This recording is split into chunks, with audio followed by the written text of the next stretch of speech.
karon sa gawas guys kay nagbulat sa to. So kumusta ninyo din ha? Welcome sa atong vlog galing Bakita.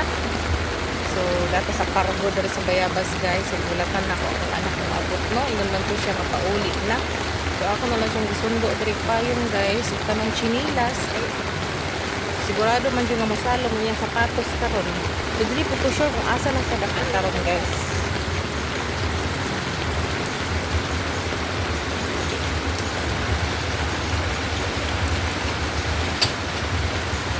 Habal-habal ko rin.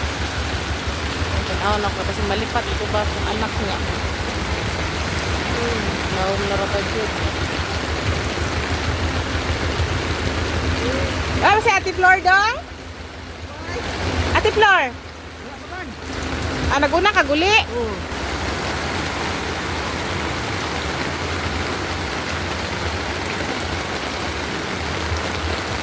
Nawala kay Payong? Ay, grabe guys. Usok yung ulan. Baka ng karsada na mo guys. Sundo kasi yung anak guys. Sugat na akong payong kapag dito kusuga sa ulan karon dari sa Cagayan de Oro no. So amping-amping kita karon guys. Kay murag bunok yung ulan ron guys. Babson asa dapit guys.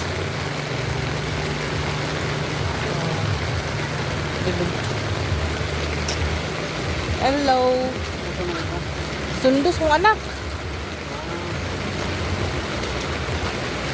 Da. Nabad akong kuan. Gabahagya po ni dire? Allah.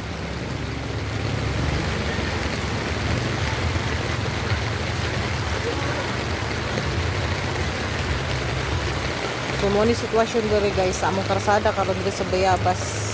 Sa ako nang gingon atong mga naunan akong mga gi-upload na videos guys nga bahaan gid kini dire no. Pero kung mahuman na ning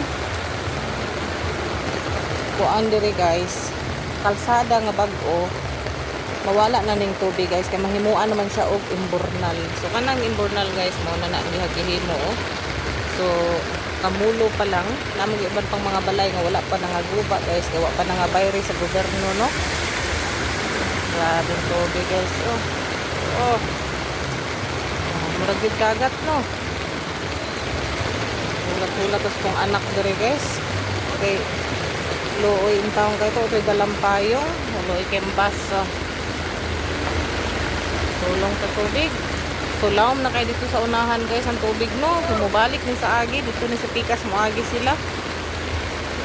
Pero karon murag di pa man gid kaayo taod-taod gid ulan, so di pa siguro makalabang pa sila dito guys sa unahan. Pero kung magpadayon gining ulan unya guys, wag yun lawom na din kay ni diri.